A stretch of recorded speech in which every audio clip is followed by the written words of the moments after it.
ನಮಸ್ಕಾರ. ವಿಸ್ತಾರ ಡಿಬೇಟ್ಗೆ ಸ್ವಾಗತ. ನಾನು ಅಭಿಷೇಕ್ ರಾಮಪ್ಪ.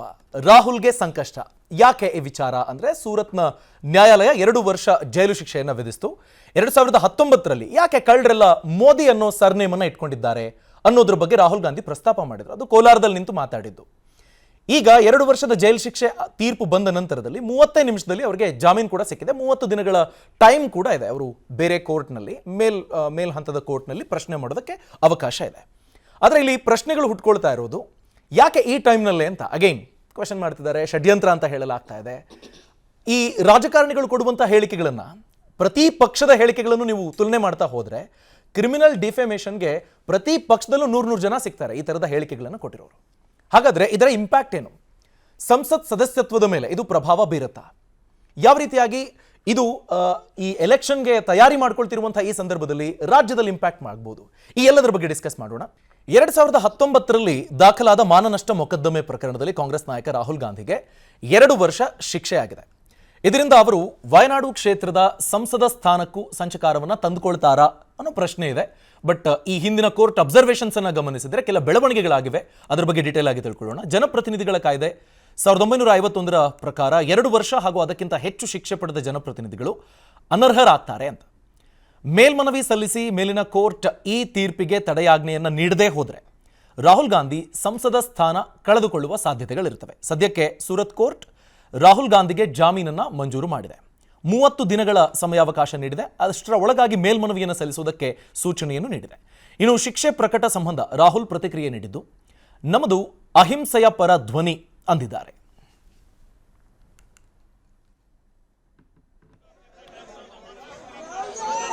उन्होंने बताया कि हम कोई कोर्ट की माफी नहीं मांग रहे, हमें कोर्ट की कोई दया नहीं चाहिए, लेकिन जो कुछ हुआ है वो हमारी फर्ज के मुताबिक हमने किया है और मिटिगेटिंग सर्कमस्टेंसेस भी बताए।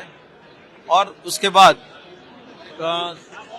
कंप्लेंट के वकील ने दलील की उसके मैक्सिमम सजा होनी चाहिए और दोनों की दलील सुनने के बाद कोर्ट ने 2 साल की सजा सुना दी। सजा माफी के मुलतवी की जो है उनकी एप्लीकेशन दी गई और सेंटर से सस्पेंड कर दिया गया और 30 दिन का टाइम दिया गया कि आप अपील कर लो और जामीन लेके उनको छोड़ दिया गया। आगे 30 दिन के अंदर अपील करनी है। 499 ने। और देखिए, 13 अप्रैल 2019 लोकसभा के चुनाव के दरमियान कर्नाटक स्टेट में बेंगलुरु से 100 किलोमीटर दूर कोलार में कांग्रेस के तत्कालीन प्रमुख श्रीमान राहुल गांधी द्वारा जो सभा आयोजित की गई उनमें उनका भाषण था, सभी चोरों का उपनाम मोदी क्यों और भी ढूंढो कितने मोदी निकलेंगे। इस अनुसंधान में यहां सूरत की कोर्ट में फरियाद की गई। आज उनका जो फैसला आया है, मैं उस फैसला का स्वागत करता हूं। देखिए, ये कोर्ट का न्यायिक प्रक्रिया है, जो भी फैसला है उनका भी स्वागत करता हूं। राहुल गांधी जो भी बोलते हैं वो आजकल ऐसा हो गया कि उससे सिर्फ नुकसान ही होता है। उनका पार्टी के लिए नुकसान होता ही होता है, लेकिन सबके लिए, देश के लिए भी अच्छा नहीं है। कांग्रेस के ही कुछ एमपी और कांग्रेस के कुछ नेता मुझे बताया, आज भी बताया, कि राहुल गांधी का जो रवैया है उसके वजह से सब खराब हो गया। उनके पार्टी भी डूब रहा है और साथ साथ में बाकी को भी नुकसान होता है। राहुल गांधी जो भी बोलते हैं ಈ ಬಗ್ಗೆ ಚರ್ಚೆ ಮಾಡೋಣ. ಗಣ್ಯರು ನಮ್ಮ ಜೊತೆಗೆ ಜಾಯ್ನ್ ಆಗಿದ್ದಾರೆ. ಮೊದಲಿಗೆ ಬಿಜೆಪಿ ವಕ್ತಾರೆ ಮಂಜುಳಾ ಅವರಿದ್ದಾರೆ. ಮೇಡಮ್, ಕಾರ್ಯಕ್ರಮಕ್ಕೆ ಸ್ವಾಗತ. ಕಾಂಗ್ರೆಸ್ನ ನಟರಾಜ್ ಗೌಡ್ರು ಇದ್ದಾರೆ. Sir, welcome to the show. ಆಪ್ನ ವಕ್ತಾರರು ಗಂಗಾಧರ್ ಇದ್ದಾರೆ. ಸರ್, ಕಾರ್ಯಕ್ರಮಕ್ಕೆ ಸ್ವಾಗತ. ಹಾಗೆಯೇ ಜೆಡಿಎಸ್ನ ವಕ್ತಾರರಾದ ಅಶ್ವಿನ್ ಇದ್ದಾರೆ. Sir, welcome. ಮೊದಲಿಗೆ ನಟರಾಜ್ ಗೌಡ್ರಿಂದ ಆರಂಭ ಮಾಡಬೇಕು. ರಾಹುಲ್ ಗಾಂಧಿ ಅವರು ಈ ತೀರ್ಪು ಬಂದ ಮೇಲೆ, ಜಾಮೀನು ಸಿಕ್ಕ ಮೇಲೆ ಟ್ವೀಟ್ ಮಾಡಿದ್ದಾರೆ, ಸತ್ಯವೇ ನನ್ನ ದೇವರು ಅಂತ. ಸತ್ಯದ ಹುಡುಕಾಟದಲ್ಲಿದ್ದಾರೆ ಅಂತಾನೂ ಆಗಿದೆ. ಬೇರೆ ಬೇರೆ ನಾಯಕರೆಲ್ಲ ಮಾತಾಡಿದ್ದಾರೆ. ಈ ಹೇಳಿಕೆಗಳ ಅರ್ಥ ಅವರ 2019ರ ಹೇಳಿಕೆ ಯಾವುದಕ್ಕೆ 2 ವರ್ಷದ ಶಿಕ್ಷೆ ಬಂದಿದೆ ಅದು ಸರಿ ಅಂತಲ್ಲ ಈಗ್ಲೂ? ಹೌದು. ಓಕೆ, ಈಗಲೂ ಸರಿ. ಹೇಗೆ ಸರ್? ನೋಡಿ, ಅವತ್ತು ಚುನಾವಣಾ ಸಮಯದಲ್ಲಿ ಅವ್ರು ಮಾತಾಡಿದ್ದು 3 ಮೋದಿಗಳ ಹೆಸರನ್ನು ಉಲ್ಲೇಖಿಸಿದ್ರು. ಒಂದು ಲಲಿತ್ ಮೋದಿ. ಆ ಲಲಿತ್ ಮೋದಿ 125 ಕೋಟಿ ರೂಪಾಯಿ BCCI ಖಜಾನೆಯಿಂದ ಎತ್ತಿ ತನ್ನ ಖಜಾನೆಗೆ ಹಾಕೊಂಡು ದೇಶ ಬಿಟ್ಟು ಓಡೋದ. ಅವ್ನು ಓಡೋದಕ್ಕೆ ಯಾರು ಅನುಕೂಲ ಮಾಡಿಕೊಟ್ರು? ಆಗಿನ ಕೇಂದ್ರ ಮಂತ್ರಿ ಆಗಿದ್ದಂತಹ ಇವಾಗ ದಿವಂಗತ ಅವರು ಸುಷ್ಮಾ ಸ್ವರಾಜ್ ಅವರು ಮಾನವೀಯತೆಯ ದೃಷ್ಟಿನಲ್ಲಿ ನಾನು ಅವನಿಗೆ ವೀಸಾ ಮಾಡಿಸ್ಕೊಟ್ಟೆ ಅಂದರು. ದೇಶ ಬಿಟ್ಟು ಪಲಾಯನ ಆದ. ಮೆಹುಲ್ ಚೋಕ್ಸಿ, ನೀರವ್ ಮೋದಿ 12,500 ಕೋಟಿ ಒಂದು ಬ್ಯಾಂಕನ್ನೇ, ಇಡೀ ದೇಶದ ಒಂದು ಬ್ಯಾಂಕನ್ನೇ ಮುಳುಗಿಸ್ಬಿಟ್ಟು ತಮ್ಮ ಜೋಬಳಿಗೆ ಹಾಕೊಂಡು ದುಡ್ಡು ತಗೊಂಡು ಪಲಾನ ಆಗ್ಬಿಟ್ರು. ಎಲ್ಲವರಿಂದನೇ ಗೊತ್ತಿಲ್ಲ ಇವತ್ತು ಇಲ್ಲಿವರೆಗೂ. ಇನ್ನೊಂದು ನರೇಂದ್ರ ಮೋದಿ ರಫೇಲ್ ಹಗರಣದಲ್ಲಿ 520 ಕೋಟಿ ರೂಪಾಯಿ ಆಗ್ಬೇಕಾದಂತ ಒಂದೊಂದು ವಿಮಾನನ 1,180 ಕೋಟಿ ರೂಪಾಯಿಗೆ ಒಂದು ವಿಮಾನ ಕೊಂಡ್ಕೊಂಡು ಬಂದು ಅಗ್ರಿಮೆಂಟ್ ಮಾಡಿಕೊಂಡು HAL ಬರಬೇಕಾದಂತಹ ಟೆಕ್ನಾಲಜಿಕಲ್ ಟ್ರಾನ್ಸ್ಫರ್ನ ಬಿಟ್ಟು ಅನಿಲ್ ಅಂಬಾನಿಗೆ ಕೊಡಿಸ್ಕೊಟ್ಟಿದ್ದನ್ನು ಆ ಟೈಮಲ್ಲಿ ನಾವು ಚರ್ಚೆ ಮಾಡಿದ್ದೀವಿ. ಅದು ತನಿಖೆ ಆಗಲಿಲ್ಲ ಬಿಡಿ, JPC ಆಗಲಿಲ್ಲ, ಸಂಸದೀಯ ಸಮಿತಿ ಆಗಲಿಲ್ಲ, ಇಲ್ಲ CBI ತನಿಖೆ ಆಗಲಿಲ್ಲ. CBIನ ಮಧ್ಯರಾತ್ರಿನಲ್ಲಿ ಎತ್ತಂಗಡಿ ಮಾಡಿದ್ರು.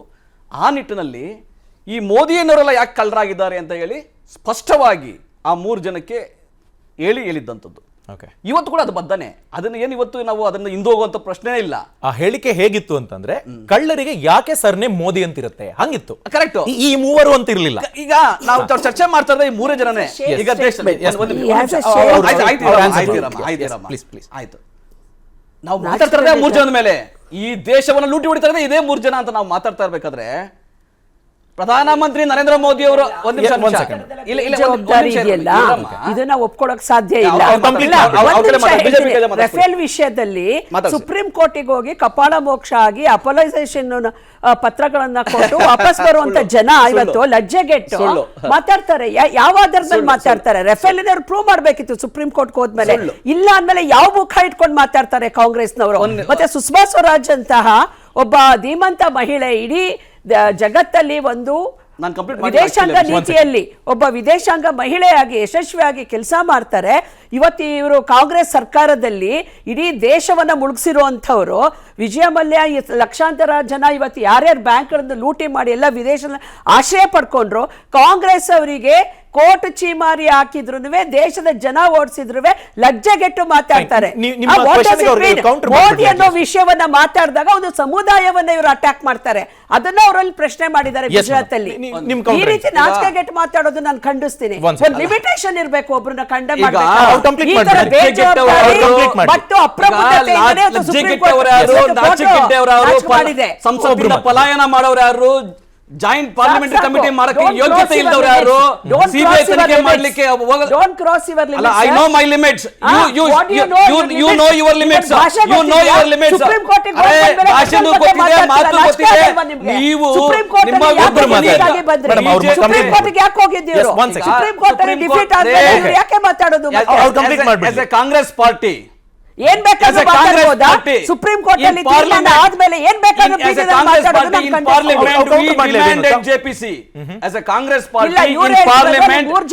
ಬಗ್ಗೆ ಹೇಳಿದ್ದಲ್ಲ. ಇಡೀ ಸಮುದಾಯವನ್ನ ಅವ್ರು ಅಟ್ಯಾಕ್ ಮಾಡಿದ್ರು. ಅಷ್ಟು ಗಟ್ಸ್ ಇದ್ದಿದ್ರೆ ಸುಪ್ರೀಂ ಕೋರ್ಟ್ ಅಲ್ಲಿ ಪ್ರೂವ್ ಮಾಡಿ ಗೆದ್ಕೊಂಡ್ ಬರ್ಬೇಕಾಗಿತ್ತು. ಈಗ ಹೇಳ್ತೀನಿ, ಸುಪ್ರೀಂ ಕೋರ್ಟ್ ನ 4 ಜನ ಜಡ್ಜ್ಗಳು ರಸ್ತೆ ಮೇಲೆ ಬಂದು ಕುತ್ಕೊಂಡು ಡೆಮಾಕ್ರಸಿ ಇನ್ ಡೇಂಜರ್ ಅಂದ್ರು. ಇವರು ಸುಪ್ರೀಂ ಕೋರ್ಟ್ ಬಗ್ಗೆ ಮಾತಾಡ್ತಾರೆ. ಸುಪ್ರೀಂ ಕೋರ್ಟ್ ನ ಜಡ್ಜ್ ನಿವೃತ್ತರಾಗಿ ಮಾರನೇ ಜನಕ್ಕೆ ರಾಜ್ಯಸಭಾ ಮೆಂಬರ್ ಆದ್ರು. ಇವರು ಡೆಮಾಕ್ರಸಿ ಬಗ್ಗೆ ಒಂದ್ ನಿಮಿಷ, have patience madam, you can speak later. ಇಲ್ಲೇ ಡಿಬೇಟ್ ಬಂದಿದ್ದೀವಿ, ನಿಮ್ಗೆ ನಾನು ಚರ್ಚೆಗೆ ಬಂದಿಲ್ಲ, ತೂತು ಮೆಮ್ಮೆ ಬಂದಿಲ್ಲ. ನಾನು ಡಿಬೇಟ್ ಬಂದಿದ್ದೀವಿ. ಏನು ಹೆಂಗೆ ನೀವು ಸರ್ವಾಧಿಕಾರಣಿ ಹಿಟ್ಲರ್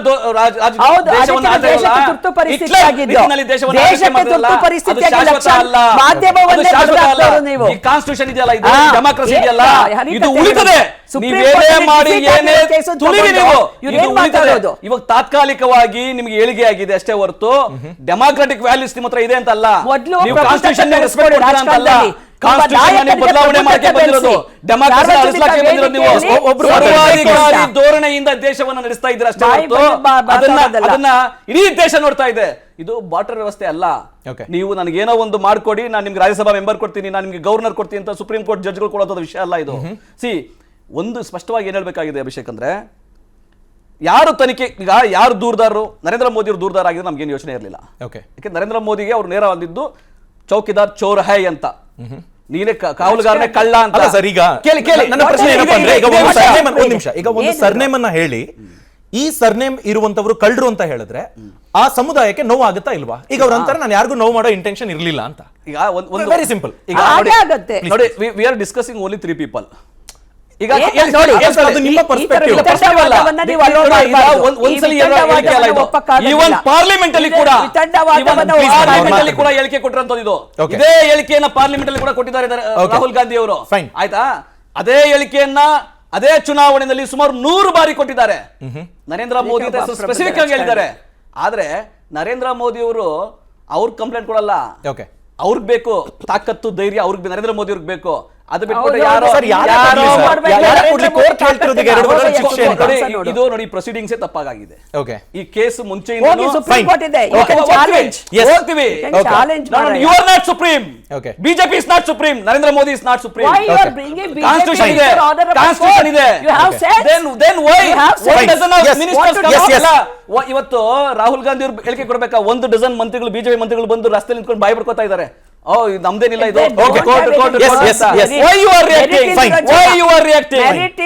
ಗೊತ್ತಿದೆ ನಿಮ್ಮ ಯೋಗ್ಯತೆ, ಬಿಜೆಪಿಯ ಯೋಗ್ಯತೆ ಏನು, ಬಿಜೆಪಿಯ ನೀತಿಗಳೇನು, ನೀವು ಹೆಂಗೆ ಡೆಮೋಕ್ರೆಟಿಕ್ ವ್ಯಾಲ್ಯೂಸ್ ನೀವು ಹೆಂಗೆ ತುಳಿತಾ ಇದ್ದೀರಾ, ಹೆಂಗೆ ದೇಶದ ಎಲ್ಲ ಸ್ವಾಯತ್ತ ಸಂಸ್ಥೆಗಳನ್ನ ಹೆಂಗೆ ಧ್ವಂಸ ಮಾಡ್ತಾ ಇದ್ದೀರಾ. ಸುಪ್ರೀಂ ಕೋರ್ಟ್ ಇಡೀ ದೇಶದಲ್ಲಿ ಸುಪ್ರೀಂ ಕೋರ್ಟ್ ನೀವು ಯಾವ ರೀತಿಯಾಗಿ ಆಳ್ವಿಕೆಯನ್ನ ಮಾಡ್ತಾರೆ. ಈ ಸರ್ವಾಧಿಕಾರಿ ಧೋರಣೆ ಯಾವತ್ತೂ ಕಚ್ಚೆ ಕಚ್ತಾರೆ. ಮಂಜುಳಾ ಮೇಡಮ್, ಈಗ ಕೊಲೋನಿಯಲ್ ರೂಲ್ ಇದ್ದಾಗ ಈ ಸೆಕ್ಷನ್ 499 500 ಏನಿತ್ತು ಅದು ಫ್ರೀಡಮ್ ಫೈಟರ್ಸ್ ಬಾಯ್ ಕಟ್ ಹಾಕೋದಕ್ಕೆ ಅಂತ ಬಳಸ್ಕೊಳ್ತಾ ಇದ್ರು, ದುರ್ಬಳಕೆ ಆಗ್ತಾ ಇತ್ತು. ಇವತ್ತು ಮುಂದುವರಿತಾ ಇದೆ. ಡಿಕ್ರಿಮಿನಲೈಸೇಷನ್ ಆಫ್ ಡಿಫೆಮೇಷನ್, ಈ ಕ್ರಿಮಿನಲ್ ಡಿಫೆಮೇಷನ್ ಏನಿದೆ ಇದ್ರ ಬಗ್ಗೆ ಚರ್ಚೆಗಳಾಗ್ತಿರೋದು ಇದೆ.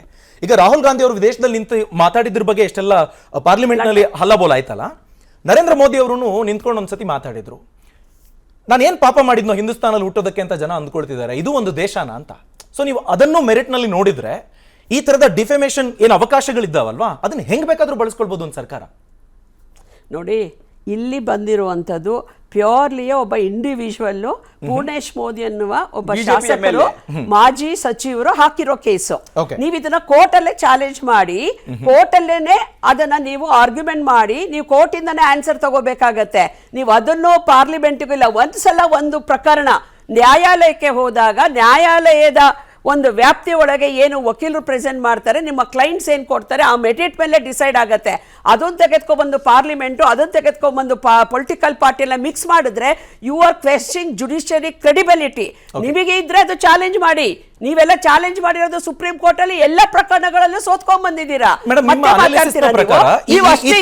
ಎಷ್ಟು ಗಂಭೀರ ಸ್ವರೂಪದ್ದು ಅನ್ಸುತ್ತೆ ನಿಮಗೆ ಈ ತೀರ್ಪು ಏನ್ ಬಂದಿದೆ? 2 ವರ್ಷದ ಶಿಕ್ಷೆ ಇದೆಯಲ್ಲ, ಇದು ಎಷ್ಟು ಗಂಭೀರ ಸ್ವರೂಪದ್ದು? ಅಲ್ಲ, ಡೆಫಿನೆಟ್ ಆಗಿ ನೀವು ಯಾವುದೋ ಒಂದು ಸಮುದಾಯವನ್ನ ಜನರಲೈಸ್ ಮಾಡಿ ಬಾಯಿಗೆ ಬಂದಿದ್ದು ಮಾತಾಡುವಂಥದ್ದು ರಾಹುಲ್ ಗಾಂಧಿ ಅವರ ಚಾಳಿ ಆಗಿದೆ. ಅವರೆಲ್ಲೂ ಕೂಡ ರಾಜಕಾರಣದಲ್ಲಿ ಒಂದು ಪ್ರಬುದ್ಧತೆಯ ಹೇಳಿಕೆಗಳನ್ನ, ಪ್ರಬುದ್ಧವಾದ ನಡವಳಿಕೆಗಳನ್ನ ತೋರಿಸ್ತಾ ಇರೋದು ದೇಶದ ದುರ್ದೈವ.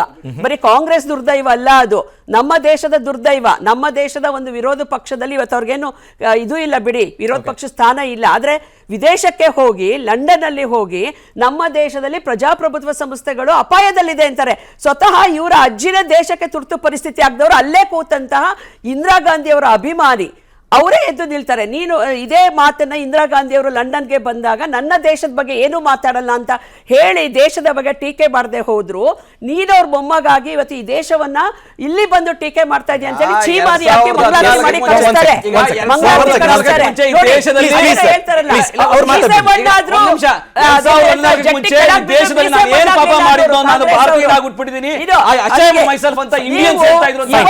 ಪ್ರಧಾನಮಂತ್ರಿ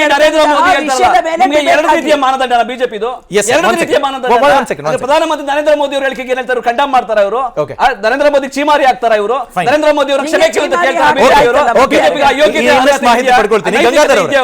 ಗಂಗಾಧರ್ ಅವರೇ, ಈಗ ಈ ಪ್ರಕರಣದಲ್ಲಿ 2 ವರ್ಷದ ಶಿಕ್ಷೆ ಆಗಿದ್ದು ಎಷ್ಟು ಗಂಭೀರ ಅಂತ ಪರಿಗಣಿಸಲಾಗ್ತಾ ಇದೆಯೋ, 30 ನಿಮಿಷದಲ್ಲಿ ಜಾಮೀನು ಸಿಗುತ್ತೆ.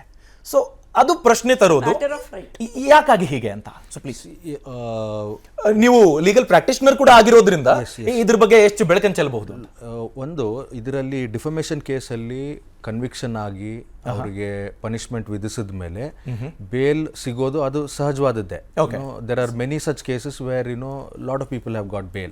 ಏನಾದ್ರು ರಾಹುಲ್ ಗಾಂಧಿ ಅವ್ರಿಗೇನೆ ಸಿಕ್ಕಿದೆ ಅಂತ ಅದೇನು ವಿಶೇಷತೆ ಏನು ಇಲ್ಲ ಅದರಲ್ಲಿ.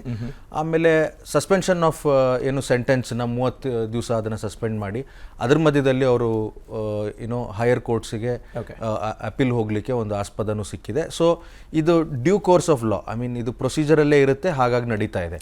ಏನು ಔಟ್ ಆಫ್ ಬುಕ್ ಏನು ನಡೆದಿಲ್ಲ ಇದರಲ್ಲಿ. ಸೊ ಹಾಗಾಗಿ in as far as legal proceedings ಏನು ಕನ್ಸರ್ನ್ ಇದೆ ಅದು ಎಲ್ಲ ಏನೋ ಕ್ರಮಬದ್ಧವಾಗಿ ನಡೆದಿದೆ ಅಂತ ಹೇಳ್ಬೋದು. ಅದರಲ್ಲಿ ಏನು ಯಾವುದೇ ಥರದ ತಾರತಮ್ಯ ಇಲ್ಲ, ಏನೂ ಇಲ್ಲ. ಇನ್ as far as legal proceeding as a political outfit ಇದನ್ನ ಹೇಗೆ ನೋಡ್ತೀರಿ?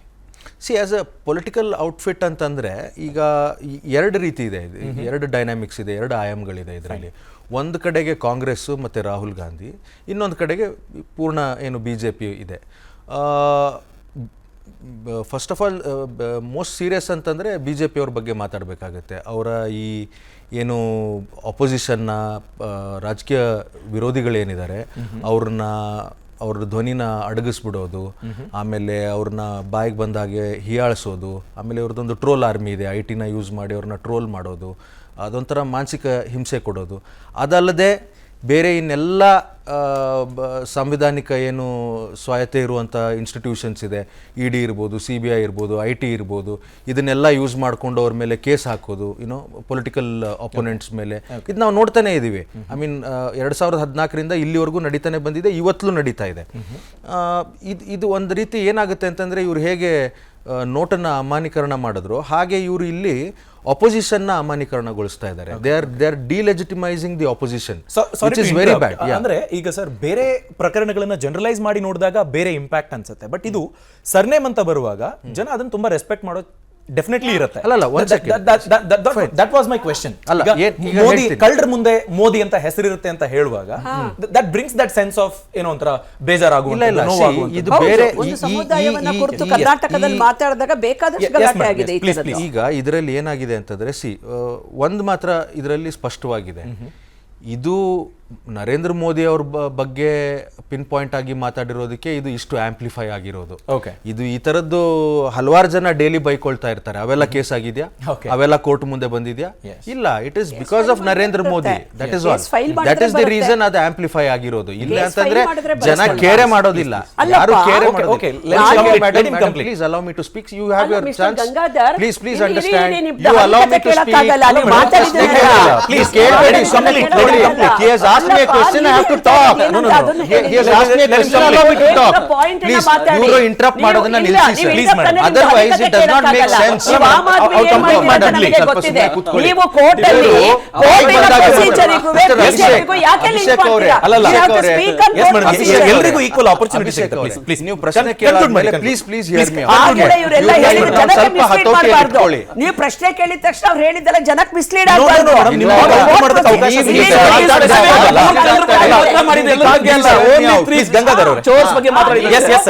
ಕಾಂಗ್ರೆಸ್ BJP ಅವರು ಈ ತರ ಮಾತಾಡೋದನ್ನ ನೋಡಿ ಜನ ಚೀತು ಅಂದು ಅವ್ರು ಮಿಸ್ಲೀಡ್ ಆಗೋದು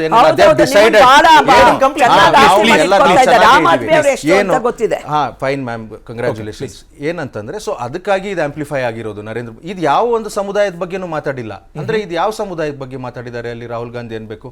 ಬಿಕಾಸ್ ಅವ್ರ ಕಳ್ಳರ ಬಗ್ಗೆ ಮಾತಾಡಿದ್ರು ಅಂದ್ರೆ ಇವ್ರು ಕಳ್ಳರನ್ನೇ ಒಂದು ಸಮುದಾಯ ಅಂತ ಮಾತಾಡ್ತಾ ಇದ್ದಾರೆ. ಹಾಗಿದ್ರೆ ಅವ್ರಿಗೇನಾದ್ರೂ ಅವ್ರ ಪ್ರತಿಷ್ಠೆಗೆ ಧಕ್ಕೆ ಆಗಿದೆ ಕಳ್ಳರಿಗೆ ಇದು ಅಂದಿದ್ದಕ್ಕೆ? These are all. ಇದು ಒಂದು ಇಲ್ಲಿ ಒಂದು ಆಯಾಮ ಕೊಟ್ಟು ಇದನ್ನ ಸೆನ್ಸೇಷನಲೈಸ್ ಮಾಡಕ್ಕೆ ಟ್ರೈ ಮಾಡ್ತಾ ಇರೋದು BJP ಅಂತ ಹೇಳಲಿಕ್ಕೆ ಬಯಸ್ತೀನಿ. ಒಂದು. ಎರಡನೇದು, ಇದು BJP ಅವ್ರದ್ದು. ಅವರು ಟೋಟಲ್ ಏನು ಪ್ರಜಾಪ್ರಭುತ್ವನ ಅವರು ಕಾಲಲ್ಲಿ ಹಾಕೊಂಡು ತುಳಿಯೋ ಕೆಲಸ ನಡೀತಾ ಇದೆ 2014ರಿಂದ. ಎವ್ರಿ ಡೇ ಇದು ಆಂಪ್ಲಿಫೈ ಆಗ್ತಾ ಹೋಗ್ತಾ ಇದೆ, ಹೆಚ್ಚಾಗ್ತಾ ಹೋಗ್ತಾ ಇದೆ. ಅವ್ರಿಗೆ ಕಾನ್ಸ್ಟಿಟ್ಯೂಷನ್ ಆಗಲಿ, ಸಂವಿಧಾನದ ಬಗ್ಗೆ ಆಗಲಿ, ಮತ್ತೆ ಪ್ರಜಾಪ್ರಭುತ್ವ ಅನ್ನೋದ್ರ ಬಗ್ಗೆ ಆಗಲಿ, ಇದ್ರ ಬಗ್ಗೆ ಯಾವುದೇ ಥರದ ಅವ್ರಿಗೆ ಗ್ರೇಸು ಇಲ್ಲ, ಮತ್ತೆ ಅದನ್ನು ಫಾಲೋ ಮಾಡ್ಬೇಕನ್ನೋದು ಅವರಲ್ಲಿ ಆ ಬುದ್ಧಿನೂ ಇಲ್ಲ ಅನ್ಸುತ್ತೆ ಒಂದು ಕಡೆಗೆ. ಇನ್ನೊಂದು ಕಡೆಗೆ Congress, coming to Rahul Gandhi, because ಅವ್ರ ದೊಡ್ಡ ಲೀಡರ್, ಸ್ಟಾಲ್ವರ್ಟ್ ಲೀಡರ್ ಕಾಂಗ್ರೆಸ್ ಇಂದು ಅಂತ, ಈ ಎಲ್ಲ ವಿಷಯದ ಬಗ್ಗೆ ಅವರೇ ಮಾತಾಡೋದು ತಪ್ಪು. ಕಾಂಗ್ರೆಸ್ ಅಲ್ಲಿ ಇನ್ನಿತರ ಹಿರಿಯ ನಾಯಕರುಗಳು ಇದ್ದಾರೆ. ಇಷ್ಟು ಅವ್ರನ್ನ ಅಲೌ ಮಾಡಬೇಕು ಮಾತಾಡ್ಲಿಕ್ಕೆ. ಎಲ್ಲಾನು ಇವರೇ ಸಬ್ಜೆಕ್ಟ್ ಮ್ಯಾಟರ್ ಎಕ್ಸ್ಪರ್ಟ್ ಅಂತ ಅನ್ಕೊಂಡು ಎಲ್ಲದರ ಮೇಲೆ ಇವರೇ ಟೀಕೆ ಮಾಡೋದು ಅಥವಾ ಇವರೇ ಕಾಮೆಂಟ್ ಮಾಡ್ಲಿಕ್ಕೆ ಹೋದಾಗ ಈ ಫುಟ್ ಇನ್ ಮೌತ್ ಸಿಚುವೇಶನ್ ಆಗ್ಬಿಡುತ್ತೆ. ತಮ್ಮ ಕಾಲ್ ಅವರೇ ಬಾಯಲ್ಲಿ ಬರುವಂತ ಸಿಚುವೇಶನ್ ಆಗ್ಬಿಡುತ್ತೆ. ಈಗ ಇಲ್ಲಿ ಬರೀ ಇಂಡಿಯಾದಲ್ಲೇ ಅಲ್ಲ, ಆಚೆನೂ ಅಷ್ಟೇನೆ. ಮತ್ತೆ ಇನ್ನೊಂದು ವೆರಿ ಇಂಪಾರ್ಟೆಂಟ್ ಪಾಯಿಂಟ್ ನಾನು ಒಂದು ಅಭಿಷೇಕ್ ಅವರೇ ಅಲ್ಲಿ ವೆರಿ ಕ್ವಿಕ್ಲಿ ಪಾಯಿಂಟ್ ಔಟ್ ಮಾಡಬೇಕು ಅಂತಂದ್ರೆ, ಮತ್ತೆ BJP ಅವರು ಡೈಲಿ ಬಾಯ್ಗೆ ಬಂದಾಗೆಲ್ಲ ಮಾತಾಡ್ಕೊಂಡು ಓಡಾಡ್ತಾರೆ. ಮಿಲಿಯನ್ಸ್ ಆಫ್ ವ್ಯೂವರ್ಸ್, ಕೋಟ್ಯಾಂತರ ಜನ ನೋಡುವಂಥದ್ದು, ಲಕ್ಷಾಂತರ ಜನ ಅಲ್ಲೇ ಪ್ರತ್ಯಕ್ಷವಾಗಿ ನೋಡೋದು. ಆಮೇಲೆ ಇಂಟರ್ನೆಟ್ ಅಲ್ಲಿ ಕೋಟ್ಯಾಂತರ ಜನ ಅದನ್ನ ನೋಡ್ತಾ ಇರ್ತಾರೆ. ಬಾಯ್ಗೆ ಬಂದಿದ್ದೆ fringe elements are too many. They are filled. BJP ಅಲ್ಲಿ ಇರೋರೆಲ್ಲ ಫ್ರಿಂಜ್ ಎಲಿಮೆಂಟ್ಸ್ ಏನೆ. ಇಲ್ಲ, ಹಂಗೆ ಜನರಲೈಸ್ ಮಾಡೋದಕ್ಕಾಗೋದಿಲ್ಲ. ಹಂಗೆ ಜನರಲೈಸ್ ಮಾಡೋದು ಎಲ್ಲರೂ ಅವರೇನೆ. ರಾಹುಲ್ಗೆ ಸಂಕಷ್ಟ ಅನ್ನೋ ವಿಷಯದ ಬಗ್ಗೆ ನಾವು ಚರ್ಚೆ ಮಾಡ್ತಾ ಇದ್ವಿ. 2 ವರ್ಷ ಜೈಲು ಶಿಕ್ಷೆ ಪ್ರಕಟ ಇತ್ಯರ್ಥಗೊಳ್ತು. ಈಗ ಜಾಮೀನು ಸಿಕ್ಕಿದೆ. ಅಶ್ವಿನ್ ಅವರೇ, ಈ ಬೆಳವಣಿಗೆಯನ್ನ JDS ಯಾವ ರೀತಿ ನೋಡುತ್ತೆ? ನಿಮ್ಮ ನಾಯಕರುಗಳು ಈ ತರದ ಹೇಳಿಕೆಗಳನ್ನು ಕೊಡೋದು, ಅದರ ಬ್ಯಾಕ್ಲಾಶ್ ಅನ್ನು ಅನುಭವಿಸಿರೋದು ಇದೆಲ್ಲವೂ ಇದೆ. ಮೇ ಬಿ ಮಂಡ್ಯ ಲೋಕಸಭಾ ಚುನಾವಣೆ ಅಂತ ತಗೊಂಡ್ರೆ ರೇವಣ್ಣ ಅವರ ಒಂದು ಹೇಳಿಕೆ ಯಾವ ರೀತಿ ಇಂಪ್ಯಾಕ್ಟ್ ಆಯಿತು ಅನ್ನೋದನ್ನ ನಾವು ಗಮನಿಸ್ತೀವಿ. ಎಲ್ಲವನ್ನೂ ಕೋರ್ಟ್ಗೆ ಹೋಗಿ ಡಿಸೈಡ್ ಮಾಡಬೇಕು ಅಂತ ಬಂದಾಗ ನೀವು ಫ್ರೀಡಮ್ ಆಫ್ ಸ್ಪೀಚ್ಗೆ ಆಗುವಂಥದ್ದಕ್ಕೆ ಹೀಗೆಲ್ಲ ಡಿಫೈನ್ ಮಾಡೋದಕ್ಕೆ ಸಾಧ್ಯ ಆಗುತ್ತೆ? ಹೇಗೆ ನೋಡ್ತೀರಿ ನೀವು ಇದನ್ನ? ಇಲ್ಲ, ಈಗ ರಾಹುಲ್ ಗಾಂಧಿ ಅವ್ರದ್ದು ಸ್ಪೀಚ್ನ ತಗೊಂಡು ನಾವು ರೇವಣ್ಣ ಅವ್ರಿಗೆ ಕಂಪೇರ್ ಮಾಡೋದು ಬೇಡ. ಇದೆಲ್ಲ ಏನಾಗುತ್ತೆ, ಫ್ರೀಡಮ್ ಆಫ್ ಸ್ಪೀಚ್ ಬಗ್ಗೆ ಅದೇ ಈಗ ಏನಾಗುತ್ತೆ, ಒಂದು ಸರ್ವಾಧಿಕ ಈಗ ನಮ್ಮ ಪ್ರಜಾಪ್ರಭುತ್ವ ದೇಶದಲ್ಲಿ ಪ್ರಜಾಪ್ರಭುತ್ವ ವ್ಯವಸ್ಥೆನಲ್ಲಿ ಸರ್ವಾಧಿಕಾರಿಯಾಗಿರಬಾರ್ದು ಅನ್ನೋದಕ್ಕೆ ಈ ಶಿಕ್ಷೆಗಳು ಇವೆಲ್ಲ ಪಾಠಗಳಿವು. ಯಾರು ಸರ್ವಾಧಿಕಾರಿಗಳಲ್ಲ ಅನ್ನೋದಕ್ಕೋಸ್ಕರ ಇದು ಪಾಠ. ಮತ್ತೆ ಏನು ಕೋರ್ಟ್ ಶಿಕ್ಷೆ ಕೊಟ್ಟಿದೆ ಅದನ್ನ ನಾವು ತಪ್ಪು ಅಂತ ಹೇಳಕ್ಕಾಗಲ್ಲ. ಅವ್ರು ಕಾಂಗ್ರೆಸ್ ಪಕ್ಷಕ್ಕಿದೆ ಅಪೀಲ್ ಮಾಡಲಿಕ್ಕೆ, ಅವ್ರಿಗೂ ಅವಕಾಶ ಇದೆ. ಅವ್ರು ಏನು ಅದು ಮೇಲ್ಮನೆಗೆ ಏನು ಹೋಗ್ಬೋದು, ಅವ್ರು ಹೋಗ್ಬೋದು. ಅದು ಏನು ಹೈಯರ್ ಕೋರ್ಟ್ಗೆ ಏನು ಹೋಗ್ಬೋದು. ಬಟ್ ಏನು ಘನವೆತ್ತ ನ್ಯಾಯಾಧೀಶರು ಕೊಟ್ಟಿದ್ದಾರೆ ಅದು ತಪ್ಪಂತ ಇಲ್ಲ. ಯಾಕೆಂದರೆ ಇವಾಗ ಅಜ್ಮಲ್ ಅಂತ ಹೆಸರಿರೋರೆಲ್ಲರೂ ಟೆರರಿಸ್ಟ್ಗಳ. ಒಬ್ಬ ಇಲ್ಲಿ ಯಾವುದೋ ಒಂದು ನಗರದಲ್ಲಿ ಒಂದು ಕೆಲಸ ಮಾಡ್ತಿರ್ತಾನೆ, ಶಿವಾಜಿ ನಗರದಲ್ಲೋ ಇಲಿಯಾಸ್ ನಗರದಲ್ಲೋ, ಅಜ್ಮಲ್ ಅಂತ ಇರ್ತಾನೆ, ಅವನೆಲ್ಲ ಕಳ್ಳರು ಹಾಗಾದ್ರೆ ಅವನೆಲ್ಲ ಟೆರರಿಸ್ಟಾ? ಹಾಗೆ ನಾ ಏನು ಹೇಳಲಿಕ್ಕೆ ಹೋಗ್ತಿದ್ದೀನಿ ಅಂದರೆ, ನೋಡಿ, ಇಬ್ಬರು ದೊಡ್ಡ ಲೀಡ್ರ್ಗಳೇ. ಮೋದಿಯವರು ದೊಡ್ಡ ಲೀಡ್ರೇ, ರಾಹುಲ್ ಗಾಂಧಿ ಅವರು ದೊಡ್ಡ ಲೀಡ್ರೇ. ಯಾವತ್ತು ನಮ್ಮ ದೇಶನ ಪಾಶ್ಚಿಮಾತ್ಯ ದೇಶಗಳಿಗೆ ಹೋದಾಗ ಇವರು ಎಲ್ಲರೂ ತಲೆಯಲ್ಲಿ ಇಟ್ಕೋಬೇಕು, ಸಾರೇ ಜಹಾನ್ ಸೆ ಅಚ್ಚ ಹಿಂದೂ ಸಿತಾಹ ಮಾರ ಅಂತ. ಎಲ್ಲ ಭೂಗೋಳದಲ್ಲಿ ಎಲ್ಲ ದೇಶಕ್ಕಿಂತ ನಮ್ಮ ದೇಶನೇ ದೊಡ್ಡದು ಅಂತ ಇರಬೇಕು. ಹೋಗಿ ಬಂದಿದ್ದ ಕಡೆ ಎಲ್ಲ ಮಾನ ಮರ್ಯಾದೆ ತೆಗೆದ್ರೆ ಯಾವುದೋ ಒಂದು ದೇಶ ಯಾವ ಫ್ರೆಂಡ್ಸ್ಗಳಿರ್ತಾರೆ, ಫೋನ್ ಮಾಡ್ತಾರೆ, ಇನ್ನೂ ನಿಮ್ಮ ದೇಶದಲ್ಲಿ ಆಂತರಿಕವಾಗಿ ಯುದ್ಧಗಳು ನಡೀತಾ ಇದೆಯಾ ಅಂತ. ಅಂದರೆ ಆ ಥರ ಪ್ರೊಜೆಕ್ಟ್ಗಳಾಗುತ್ತೆ. ನಮ್ಮ ದೇಶ ತುಂಬ ಸುಂದರವಾಗಿದೆ, ಭೌಗೋಳಿಕವಾಗಿ ಎಲ್ಲ ಥರದಾದಂಥ ಜನಗಳಿದ್ದಾರೆ, ಎಲ್ಲ ಥರವಾದಂಥ ಸಮುದಾಯಗಳಿದೆ. ಮತ್ತು ಈಗ ಏನು ಅವರು ಕಾಂಗ್ರೆಸ್ ಪಕ್ಷದವರ ನಾಯಕರು ಏನು ಹೇಳಿದ್ದಾರೆ ಅದು ನನ್ನ ವೈಯಕ್ತಿಕವಾಗೂ ಒಂದು ತಪ್ಪು ಅಂತ ಹೇಳ್ತೀನಿ. ಯಾಕೆಂದರೆ ಘನವೆತ್ತ ಪ್ರಧಾನಿಗಳಿಗೆ ಎಲ್ರೂ ಅದು ಕಳ್ಳರು ಅಂತ ಹೇಳೋದು ಸರಿಯಲ್ಲ. ಅದು ಅವ್ರಿಗೆ ಏನಿದೆ ಅವ್ರು ಸಾಕ್ಷ್ಯ ಕೊಡಲಿ, ಅದೇನು ಮಾಡಲಿ, ಅದು ಅವರ ಪಕ್ಷದ ಸಂಬಂಧಪಟ್ಟಿದ್ದು. ಹಾಗೇನೆ BJP ಅವ್ರು ಹೇಳಿದ್ರು ಇದು ಚಾಳಿ ಅಂತ ಒಂದು ಪದ ಹೇಳಿದ್ರು. ಯಾಕೆ ಚಾಳಿ ಕರ್ನಾಟಕ BJPಲಿರೋಂಥ ಸಚಿವರುಗಳಿಗಿಲ್ವಾ? ಸಿದ್ದರಾಮಣ್ಣನ ಬಗ್ಗೆ ಎಷ್ಟು ಕೆಟ್ಟದಂಗೆ ಮಾತಾಡಿದ್ರು.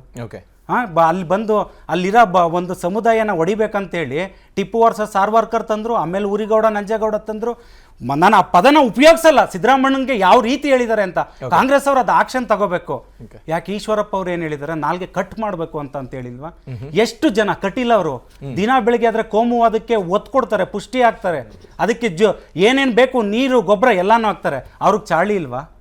ಯಾವತ್ತು ಏನಾದರೂ ಒಂದು ಮಾತಾಡಬೇಕಾದ್ರೆ ಒಂದು ಯಾವ ಸಮುದಾಯಗಳಿರಲಿ ಅದ ಸಮುದಾಯಗಳನ್ನ ಪರಿಗಣನೆಗೆ ತಗೊಂಡು ನಾನು ಏನು ಮಾತಾಡ್ತಿದ್ದೀನಿ ಅನ್ನೋದು ಆ ಪ್ರಬುದ್ಧತೆ ಇರಬೇಕು. ಇಂಥದ್ದು ಪರಿಹಾರ ಏನು ಸರ್? ಹಾಗಾದ್ರೆ ಈಗ ರಾಜಕಾರಣಿಗಳು ಏನೋ ಮಾತಾಡ್ತಾರೆ, ಅದು ಇಂಪ್ಯಾಕ್ಟ್ ಆಗುತ್ತೆ, ಸಮಸ್ಯೆ ಆಗುತ್ತೆ, ಕೋರ್ಟಲ್ಲಿ ಹೊಡೆದಾಡ್ಕೊಂಡಿರ್ತಾರೆ, ಇಷ್ಟೇ ಆಗ್ಬೇಕಾ ಪರಿಹಾರ ಅನ್ನೋದು? ನಾನು ಹೇಳ್ತಿದ್ದೀನಿ, 4 ಜನ ಶಿಳ್ಳೆ ಹೊಡಿತಾರೆ ಅಂತ ಹೇಳಿ ಯಾವುದೇ ಒಂದು ನಾಯಕರುಗಳು ಮಾತಾಡೋದಿದೆಯಲ್ಲ ಅದು ಶುದ್ಧ ತಪ್ಪು. ಅದೇ ಹೇಳೋದು, ಆ ಒಂದು ಪರಿವರ್ತನೆ ಆಗಬೇಕು ಸಮಾಜದಲ್ಲಿ. ಅವನು ಎಷ್ಟೇ ದೊಡ್ಡ ನಾಯಕ ಆಗಿದ್ರು ಯಾವುದೋ ಒಂದು 4 ಜನ ಶಿಳ್ಳೆ ಹೊಡಿತಾರೆ ಅಂತ ಅಂದಾಗ ಒಂದು ಘನವೆತ್ತ ಒಂದು ಹುದ್ದೆಗಳಿಗೆ ನಾವು ಅಪಮಾನ ಮಾಡೋದಿದೆಯಲ್ಲ, ಅವಮಾನಿಸೋದಿದೆಯಲ್ಲ, ಅದು ಅಕ್ಷಮ್ಯ ಅಪರಾಧ. ಈ ಕ್ರಿಮಿನಲ್ ಮಾನನಷ್ಟ ಮೊಕದ್ದಮೆಯ ಪ್ರಕರಣಗಳನ್ನು ನೋಡೋದು ಅಥವಾ ಅದರ ಸ್ವರೂಪ ಇದೆಯಲ್ಲ ಅದನ್ನ ರೀಡಿಫೈನ್ ಮಾಡಬೇಕಾ ನಮ್ಮ ಕಾನೂನು ವ್ಯವಸ್ಥೆ? ಏನನ್ಸುತ್ತೆ ನಿಮಗೆ, ಇದು ಕರೆಕ್ಟ್ ಆಗಿದೆ ಈಗಿರೋದು? ಸರ್, ಕರೆಕ್ಟ್ ಆಗಿದೆ ಕಾನೂನು. ನಾನು ಅದೇ ಹೇಳ್ತಾ ಇದ್ದೀನಿ, ಎಷ್ಟೇ ನಾವು ರಾಜಕೀಯವಾಗಿ ಕಿತ್ತಾಡ್ಕೊಂಡ್ರು ಏನು ಕೋರ್ಟ್ ಏನು ಶಿಕ್ಷೆ ಅದು ಪ್ರಕಟಿಸಿದೆ ಅದನ್ನ ನಾವು ರಾಜಕೀಯವಾಗಿ ಬಣ್ಣ ಎರಚೋದು ಅಂತ ಕೆಲಸಗಳನ್ನ ಮಾಡಬಾರ್ದು. ಅದೇನಿದೆ ಅವ್ರ ಅಪೀಲ್ಗೆ ಹೋಗ್ಬೇಕಾ ಹೋಗ್ಲಿ, ನಾನು ಹೇಳಿರೋ ಸರಿ ಇದೆಯಾ ಅನ್ನೋದು ಕಾಂಗ್ರೆಸ್ ಅವ್ರ ಪರ್ಸನಲ್ ಅವ್ರ ಇಂಟರ್ನಲ್ ಇದಿದೆ. ಹಾಗಂತ ನಾವು ಕೋರ್ಟೇ ಹೇಳ್ತಿರೋ ತಪ್ಪಿದೆ ನಾನು ಹೇಳಿರೋ ಸರಿ ಅಂತ ಅಂದ್ರೆ, ನಾನು ಇವಾಗಲೇ ಹೇಳಿದೆ, ಪ್ರಜಾಪ್ರಭುತ್ವ ದೇಶದಲ್ಲಿ ಸರ್ವಾಧಿಕಾರಿ ಯಾರು ಅಲ್ಲ, ಆಗಬೇಕು ಬಿಡ್ಲೂಬಾರ್ದು. ಅವನು ಎಷ್ಟು ದೊಡ್ಡ ಲೀಡರ್ಗಳಾಗಲಿ. ನಾನು ಅದನ್ನೇ BJP ಅವ್ರಿಗೂ ಹೇಳ್ತಿದ್ದೀನಿ, ಕಾಂಗ್ರೆಸ್ ಅವ್ರಿಗೂ ಹೇಳ್ತೀನಿ. ನಾನು ಇಬ್ರು ಮಾತಾಡೋದನ್ನ ಕೇಳಿಸ್ಕೊಳ್ತಾ ಇದ್ದೆ. ಮೇಡಮ್ ಹೇಳಿದ್ರು, ನೀವು ಹಾಗೆ ಹೀಗೆ ಅದು ಕಾಂಗ್ರೆಸ್ ಅವ್ರಿಗೆ ಹೇಳ್ತಾ ಇದ್ರು. ಕಾಂಗ್ರೆಸ್ ಅವರು ಆಕ್ಷನ್ ತಗೋಬೇಕು ಇಮಿಡಿಯೇಟ್ BJP. ಯಾಕೆಂತಂದ್ರೆ ನೋಡಿ, ಇದನ್ನ ಹೇಗೆ ತನಿಖೆಗಳಿಗೆ ಒಳಪಡಿಸಿ ಬೇಗ ಶಿಕ್ಷೆ ವಿಧಿಸುವಂತ ಕೆಲಸ ಮಾಡ್ತಾರೆ, ಹಾಗೆ ಕಾಂಗ್ರೆಸ್ ಅವ್ರ ಮೇಲೂ ಕೆಲವು ಅಪರಾಧಗಳಿದೆ ಅಂತ ತೆಗಿಬೇಕಲ್ಲ. ಈಗ BJP ಅವರು ಏನ್ ಭ್ರಷ್ಟಾಚಾರ ಮಾಡಿದರೆ ಅದನ್ನು ಬೇಗ ಜನ ಕೊಡ್ಬೇಕಲ್ವಾ? ಎಲ್ಲಾನು ಒಂದೇ ಆಗ್ಬೇಕು, ಸರ್ವಾಧಿಕಾರಿ ಬಿಡಬಾರ್ದು. ನಟರಾಜ್ ಗೌಡ್ರೆ, 2013ರಲ್ಲಿ ಸುಗ್ರೀವಾಜ್ಞೆಯನ್ನ ನಾನ್ಸೆನ್ಸ್ ಅಂತ ಕರೆದ್ರಲ್ಲ ರಾಹುಲ್ ಗಾಂಧಿ ಅವರು, ಈಗ ಅವ್ರು ಏನ್ ಫೇಸ್ ಮಾಡ್ತಿದ್ದಾರೆ ಇಂಥದ್ದೇ ಸ್ವರೂಪದ ಒಂದು ಪ್ರಕರಣದ ಕುರಿತಾದ ಸುಗ್ರೀವಾಜ್ಞೆ ಅದಾಗಿತ್ತು, ಒಂದು ವ್ಯವಸ್ಥೆಗೆ ಬದಲಾವಣೆ ತರುವಂಥದ್ದು. ಈಗ ರಾಹುಲ್ ಗಾಂಧಿ ಅವರು ಏನೆಲ್ಲ ಪ್ರಯತ್ನಗಳನ್ನು ಮಾಡ್ತಿದ್ದಾರೆ, ಒಂದು ಅಪ್ಲಿಫ್ಟ್ ಅಂತೂ ಆಗಿದೆ. ಕಳೆದ 4 ವರ್ಷದ ಹಿಂದಿನ ರಾಹುಲ್ ಗಾಂಧಿಗೂ ಈಗಿರುವ ರಾಹುಲ್ ಗಾಂಧಿಗೂ ಒಂದು ಅಪ್ಲಿಫ್ಟ್ ಆಗಿದೆ. ಆದರೆ ಹಿಂದೆ ಮಾಡಿದ ತಪ್ಪುಗಳು ಅವರನ್ನು ಬಿಡ್ತಾ ಇಲ್ಲ. ಈಗ ನೋಡಿ, ಹಿಂದೆ ಅವ್ರು ತಪ್ಪು ಮಾಡಿದ್ರು ಅಂತ ಹೇಳುವಂಥದ್ದು ಬಿಜೆಪಿಯ ವಾದ. ಅದು ಮಾಧ್ಯಮದವರ ವಾದ ಆಗಲಿ, ಅದು ಬೇರೆ ಜನಸಾಮಾನ್ಯರ ವಾದ ಅಲ್ಲ. ಈಗ ನೋಡಿ, ಈಗ ಈ ತರ ಡ್ರಕೋನಿಯನ್ ಲಾಗಳು ನಮ್ಮ ವಾದ ಅಲ್ಲ, ಫ್ಯಾಕ್ಟ್ ಅನ್ನ ನಿಮ್ಮ ಮುಂದೆ 2013ರಲ್ಲಿ ಅವ್ರು ನಾನ್ಸೆನ್ಸ್ ಅಂತ ಕರೆದ್ರು. ಈಗ ಸುಗ್ರೀವಾಜ್ಞೆನ. ಈಗ ಒಂದೇ ಗೊತ್ತಾ, 1837ರಲ್ಲಿ ಈ ಡಿಫಾಮೇಷನ್ ಲಾಸ್ ಬಂದದ್ದು, 1860ರಲ್ಲಿ IPC ಇನ್ಕ್ಲೂಡ್ ಆದದ್ದು, 2009ರಲ್ಲಿ UK ಗವರ್ನಮೆಂಟ್ ಯಾರು ಇಲ್ಲಿ ಇಂಟ್ರೊಡ್ಯೂಸ್ ಮಾಡಿದ್ರು ಅವರೇ ಅದನ್ನು ಅಬಾಲಿಷ್ ಮಾಡಿದ್ರು. ಈಗ ನಾವು ಇಟ್ ಡಸಂಟ್ ಎಕ್ಸಿಸ್ಟ್. ಆಯ್ತಾ, ಇಂಡಿಯಾದಲ್ಲೂ ಕೂಡ ಒಂದು ಚರ್ಚೆಗೆ ಆಸ್ಪದ. ಇದ್ರೊಳಗೆ ಏನು ಡಿಫಾಮೇಷನ್ ಇದೆ? ಮೋದಿ ಕಳ್ಳ ಅಂದ್ರು ಅವರು, ಲಲಿತ್ ಮೋದಿ ಕಳ್ಳ, ನೀರವ್ ಮೋದಿ ಕಳ್ಳ, ನರೇಂದ್ರ ಮೋದಿ ಕಳ್ಳ ಅಂದ್ರು ಅವರು. ಅದಕ್ಕೆ ಅವರು ಉದಾಹರಣೆಗಳು ಕೊಟ್ಟರು. ಯಾಕೆ ಕಳ್ಳ, ನೀನು ಹೆಂಗೆ ಹಣವನ್ನ, ದೇಶದ ಹಣವನ್ನು ಲೂಟಿ ಮಾಡಿ, ಜನಸಾಮಾನ್ಯರ ದುಡ್ಡನ್ನು ಲೂಟಿ ಮಾಡಿ ಕೆಲವು ಉದ್ಯಮಿಗಳು ಜೇಬ್ಗೆ ಹಂಗಾಗ್ತದೆ ಅಂತ ಅವರು ಅಂಕಿಅಂಶ ಸಮೇತ ಹೇಳಿದ್ರು. ಅದು JPC ತನಿಖೆಗೆ ಒತ್ತಾಯ ಮಾಡಿದ್ರು. ಅದರೊಳಗೆ ಹಿಂದೆ ಹೋಗಲ್ಲ, ಆ ಮಾತ್ರ ಹಿಂದಕ್ಕೆ ಹೋಗಲ್ಲ. ಅಲ್ಲ ಸರ್, ಈಗ ನಿಮ್ಮ ವಾದ ಈ ರೀತಿ ಕಳ್ಳತನ ಆಗಿದೆ ಅನ್ನೋದಾದ್ರೆ ಅದಕ್ಕೆ ಶಿಕ್ಷೆ ಆಗಬೇಕು ಅಂತ ಆದಾಗ ನಾವು ಪಬ್ಲಿಕ್ ಪ್ಲಾಟ್ಫಾರ್ಮ್ ಅಲ್ಲಿ ನಿಂತು ಬೈಯೋದ್ರಿಂದ ಆಗತ್ತಾ ಅಥವಾ ಕಾನೂನು ಕಟ್ಟಳೆ ಹಂಗಾಗತ್ತಾ? ನೋಡಿ, ಎಲ್ಲ ವ್ಯವಸ್ಥೆ ಏನನ್ನು ಎಲ್ಲದಕ್ಕೂ ದೊಡ್ಡದು ಯಾವ್ದು ಗೊತ್ತಾ? ಸಂಸತ್ತು. ಎಲ್ಲದಕ್ಕೂ ದೊಡ್ಡದು ಸಂಸತ್ತು. ಸಂಸತ್ತಲ್ಲಿ ನಿಂತು ಎಷ್ಟು ಬಾರಿ ನಾವು ಕೇಳಿಲ್ಲ JPC ಮಾಡಿ ಅಂತ. ಸಂಸತ್ತು ಒಳಗಡೆ ಕೂಡ ಹೊರಗಡೆ ಕೂಡ ಎಲ್ಲಾ ಪಾರ್ಟಿಯ ಸಂಸದರು, ಬಿಜೆಪಿ ಹೊರತುಪಡಿಸಿ ಎಲ್ಲಾ ಪಾರ್ಟಿಯ ಸಂಸದರು ಧರಣಿ ಮಾಡಿದ್ರು, JPC ಮಾಡಿ ತನಿಖೆ ಆಗ್ಬೇಕು. ಅದು ಸತ್ಯಾಸತ್ಯತೆ ಹೊರಗೆ ಬರ್ಬೇಕು. ಆಯ್ತಾ, ಬರಬಾರ್ದ, ಸತ್ಯ ಈಚೆ ಬರಬಾರ್ದ, ಬರ್ಬೇಕು. ಸುಳ್ಳೋ ಕಳ್ಳನೋ ಅಲ್ವೋ, ನೀನು ನಿರಪರಾಧಿ ಆದ್ರೂ ಅದೇ ಮಾಹಿತಿ ಬರ್ಬೇಕು. JPC ಮಾಡ್ಲಿಲ್ಲ. ಅದಕ್ಕೆ ಅವತ್ತು ಉತ್ತರ ಕೊಡ್ಬೇಕಾದ ದಿನ ಕೂಡ ಪ್ರಧಾನಮಂತ್ರಿಗಳು ಸಂಸತ್ತಿಗೆ ಬರದಲ್ಲೇ ಅಲ್ಲಿಂದ ಪಲಾಯನ ಮಾಡಿ ಯಾವುದೋ ಖಾಸಗಿ ಕಾರ್ಯಕ್ರಮ ಅಟೆಂಡ್ ಮಾಡ್ತಾ ಇದ್ರು ಡೆಲ್ಲಿ ಒಳಗೆ. ಇದು ವ್ಯವಸ್ಥೆ. ಯಾರೋ ಒಬ್ರು ದೂರು ಕೊಟ್ರು CBIಗೆ, ಯಾರೋ ಒಂದು ಸಂಸ್ಥೆ ದೂರು ಕೊಟ್ರು. CBIನವರು ತನಿಖೆ ಮಾಡ್ತಾರೆ ಅಂತ ಗೊತ್ತಾಗಿದ್ದ ತಕ್ಷಣ ಮಧ್ಯರಾತ್ರಿ 12 ಗಂಟೆನಲ್ಲಿ ಅವ್ರನ್ನ ಎತ್ತಂಗಡಿ ಮಾಡ್ತಾರೆ. ಅವರು CBI ಕಚೇರಿಗೆ ಹೋಗದಂಗೆ CRPF ಪೊಲೀಸ್ ಬಿಟ್ಟು ಅವ್ರನ್ನ ತಡೀತಾರೆ, CBI ಡೈರೆಕ್ಟರ್ನ. ಇದು ವ್ಯವಸ್ಥೆ ಆಗ್ತಾ ಇರ್ತಕ್ಕಂಥದ್ದು. ಈ ಟೈಮಲ್ಲಿ ನ್ಯಾಯ ದೊರಕುತ್ತೆ ನಿಮ್ಗೆ ನಮ್ಗೆ ಅಂತ ಅನ್ಸುತ್ತಾ? ಖಂಡಿತ ಇಲ್ಲ. ಅವಾಗ ಎಲ್ಲಿಗೆ ಹೋಗ್ಬೇಕು ನಾವು? ಜನತಾ ನ್ಯಾಯಾಲಯ. ಅಲ್ಲ ಸರ್, ಸಂಸತ್ತಿಗೆ ದೊಡ್ಡದು ಯಾವ್ದು ಗೊತ್ತಾ? ಕಾಂಗ್ರೆಸ್ ಈ ತರದ ಮೆರಿಟ್ ಓರಿಯೆಂಟೆಡ್ ಹೆಜ್ಜೆಗಳನ್ನ ಇಟ್ಟು ತೋರಿಸಿದ್ರೆ, ಒಂದು ಮೇಲ್ಪಂಕ್ತಿ ಹಾಕಿದ್ರೆ ಹೀಗೆ ಆಗ್ತಿರ್ಲಿಲ್ಲ ಅಂತ. ರಾಹುಲ್ ಗಾಂಧಿ ಅವರು ಒಂದು ಸುಗ್ರೀವಾಜ್ಞೆಯನ್ನ ನಾನ್ಸೆನ್ಸ್ ಅಂತ ಕರೆದಾಗ ವಾಟ್ ವಾಸ್ ರಾಹುಲ್ ಗಾಂಧಿ? ಈಗ ನೋಡ್ರಿ, ರಾಹುಲ್ ಗಾಂಧಿಗೆ ಅದು ಆ ಲಾ ಇಷ್ಟ ಇಲ್ಲ ಅಂದಾಗ ಅವ್ರು ಅದು ಹೇಳಿದ್ದಾರೆ. ಅದನ್ನ ನಾವು ಇವಾಗ ಇವತ್ತಿನ ವಿಷಯದಲ್ಲಿ ಅವರು ಅವತ್ತು JPCಗೆ ನಾವು ಒತ್ತಾಯ ಮಾಡಿದ್ವಿ.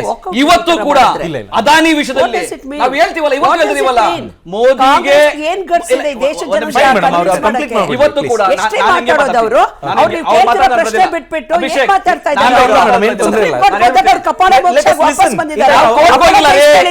ನಾವು ಕೋರ್ಟ್ಗೆ ಹೋಗಿಲ್ಲ, ಕಾಂಗ್ರೆಸ್ ಪಾರ್ಟಿ ಕೋರ್ಟ್ಗೆ ಹೋಗಿಲ್ಲ.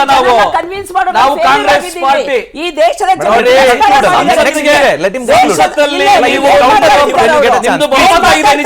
ಹೋಗ್ತೀನಿ ನಾನು. ಕಾಂಗ್ರೆಸ್ ಬಿಜೆಪಿ ಬಹುಮತ ಇದೆ, ಬಿಜೆಪಿ ಬಹುಮತ ಇದೆ, ಏನು ಬೇಕಾದ್ರೂ ಮಾಡಬಹುದು, ಯಾವ ರೀತಿಯ ಕಳ್ಳತನ ಬೇಕಾದ್ರೂ ಮಾಡಬಹುದು. ಇವತ್ತು ಅದಾನಿನಲ್ಲೂ ಕೂಡ ಮೋದಿ ಅವರು ಮತ್ತೊಮ್ಮೆ ಕಳ್ಳ ಅಂತ ಸಾಬೀತಾಗ್ತಾ ಇದೆ. ಅದಾನಿ ಅವ್ರ ವಿಷಯದಲ್ಲಿ ಕೂಡ ಮೋದಿ ಅವರು ಕಳ್ಳ ಅಂತ ಆಗ್ತದೆ.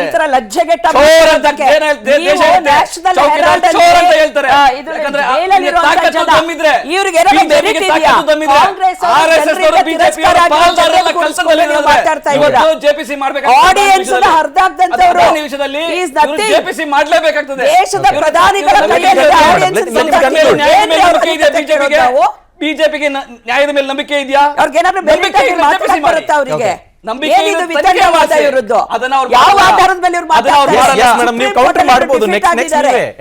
ನೆಕ್ಸ್ಟ್ ನೀವೇ ಈಗ ಅವ್ರು ಮಾತಾಡ್ಬೇಕಾದ್ರೆ ನಾವು ಇಂಟರಪ್ಟ್ ಮಾಡಿದ್ರೆ ಪಾಯಿಂಟ್ ಕನ್ವೆ ಆಗುದಿಲ್ಲ. ಸಾಕು ಬಿಡಿ.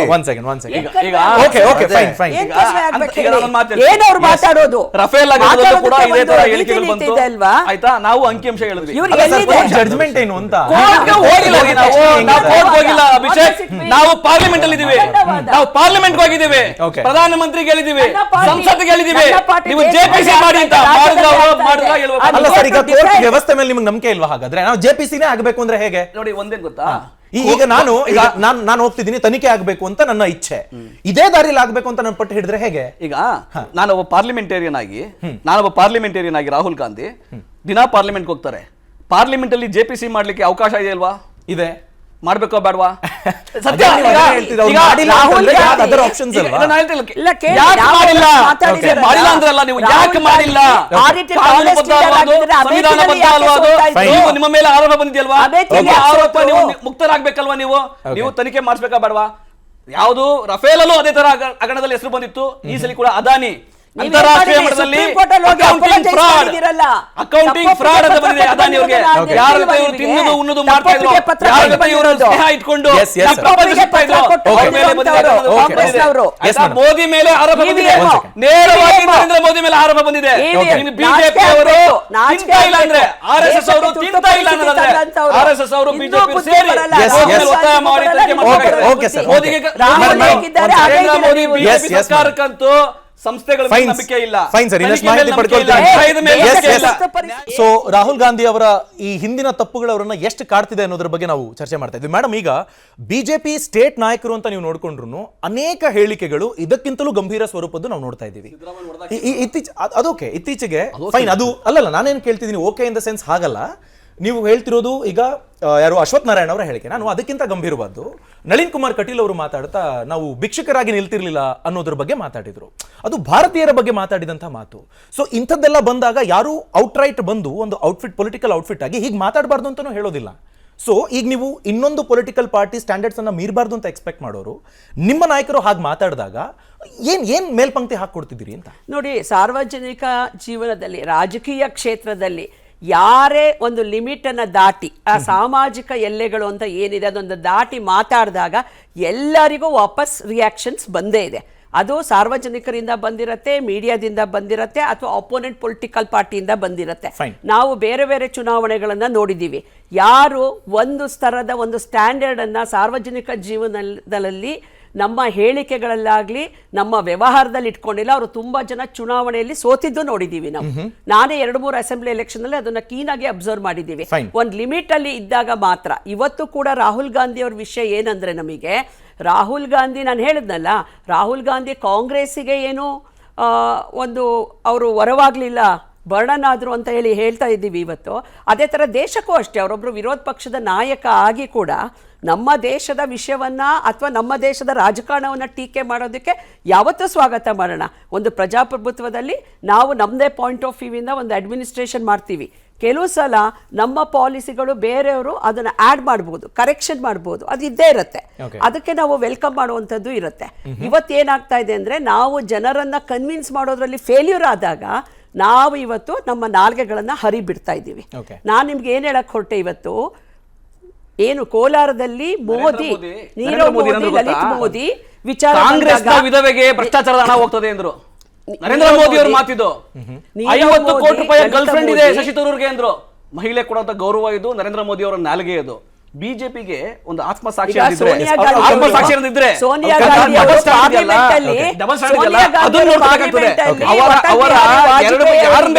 ದೇಶದ್ರೋಹಿ ಅಂತ ಹೇಳಿದ್ರು.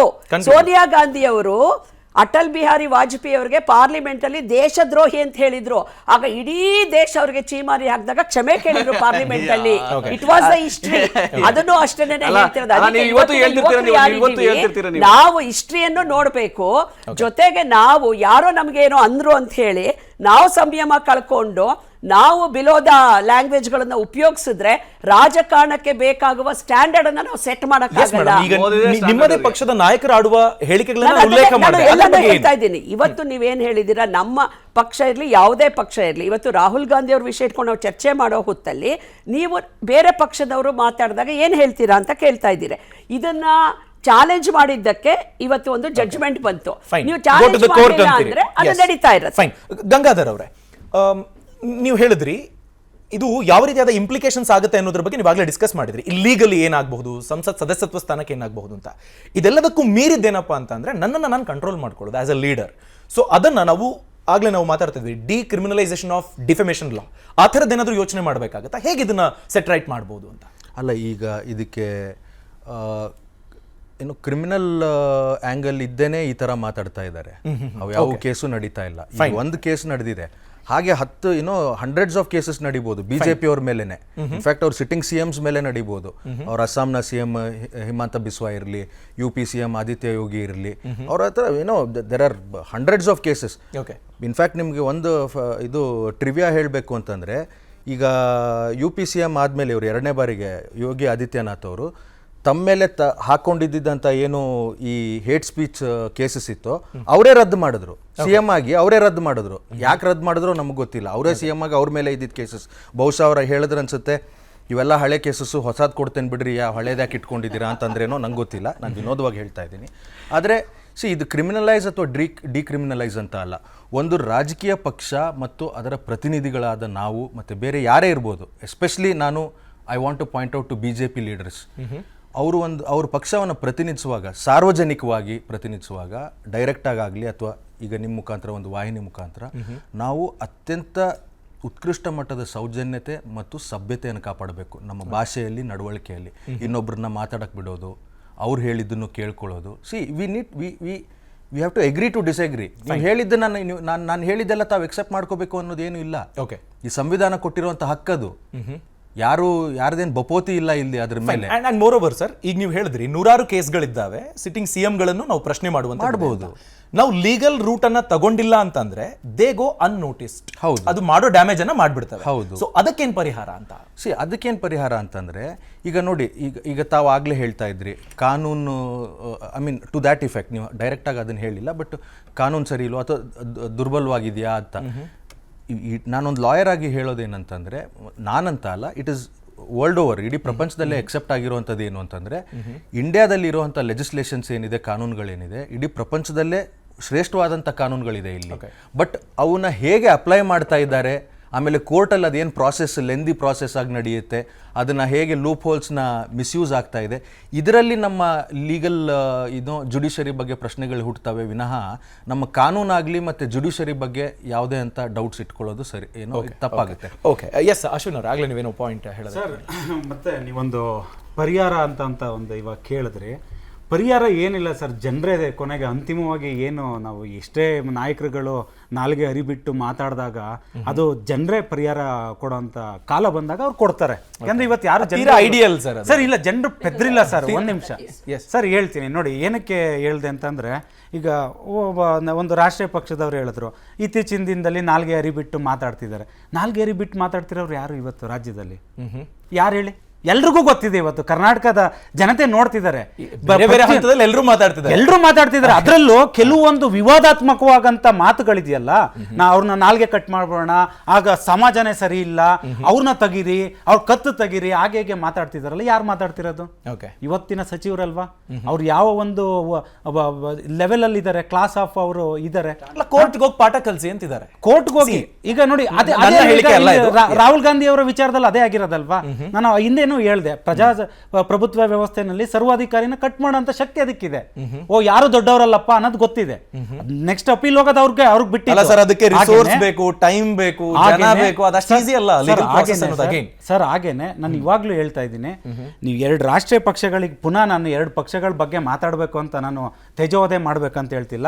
ನಾಣ್ಯ ತಗೊಂಡ್ರೆ ಎರಡು ಕಡೆನೂ ಒಂದೇ ಸರ್. ನೋಡಿ, ಬಿಜೆಪಿಯವರು ಇಷ್ಟೆಲ್ಲ ಮಾತಾಡ್ತಿದಾರಲ್ಲ ಸರ್, ಜನರುಗಳಿಗೆ ಗೊತ್ತಾಗುತ್ತೆ ಅಂತ. ಬಿಜೆಪಿಯವರು ಅಧಿಕಾರಕ್ಕೆ ಹೆಂಗ್ ಬಂದ್ರು ಸರ್? ಕಾಂಗ್ರೆಸ್ನ ಬೈಕೊಂಡು ಬಂದ್ರಲ್ವಾ ಸರ್? ಇವತ್ತು BC ಪಾಟೀಲ್ ಅವರು ಯಾವ ಪಕ್ಷದ ಸಚಿವರಾಗಿದ್ದಾರೆ ಸರ್? ಸಿದ್ದರಾಮಣ್ಣನ ಮೇಲೆ 8,500 ಕೋಟಿ ಒಂದು ಭ್ರಷ್ಟಾಚಾರದ ಒಂದು ಆರೋಪ ಮಾಡಿದಾರಲ್ವಾ ಸರ್? NR ರಮೇಶ್ ಅವರು ಯಾವ ಪಕ್ಷದವರು ಸರ್? ಅವ್ರ ಪಕ್ಷದ ಪ್ರತಿನಿಧಿ ಅಲ್ವಾ ಸರ್? ಎಷ್ಟು ಕೋಟಿ ಹಗರಣ ಮಾಡಿದ್ದಾರೆ ಸರ್? ಸಿಂಪಲ್ ಆಗಿ ಈಗ ಸರ್ಕಾರದ ಒಂದು ಭೂ ಸ್ವತ್ತನ್ನ ಕಬಳಿಸಿರೋದು 8,600 ಕೋಟಿ ಅವರು ಆರೋಪ ಮಾಡಿದಾರಲ್ವ ಸರ್? ಏನಕ್ಕೆ ತನಿಖೆ ಮಾಡಿಸಲ್ಲ ಬಿಜೆಪಿ? ಡಿಫಮೇಷನ್ ವಾಪಸ್ ಬರೋಣ ಅಲ್ಲ, ಇದು ಬೇರೆ. ಅದಕ್ಕೆ ಬಿಜೆಪಿಯವರು ಇಲ್ಲಿ ಏನೋ ನಾವು ದೊಡ್ಡದು ಕರ್ನಾಟಕದಲ್ಲಿ ಮಾಡ್ತಿದೀವಿ ಅನ್ನೋದು ಅವರು ಸರಿ ಇಲ್ಲ ಸರ್. ಯಾಕೆಂದ್ರೆ ಅವರಲ್ಲೂ ಒಂದು ಬದ್ಧತೆ ಬೇಕು.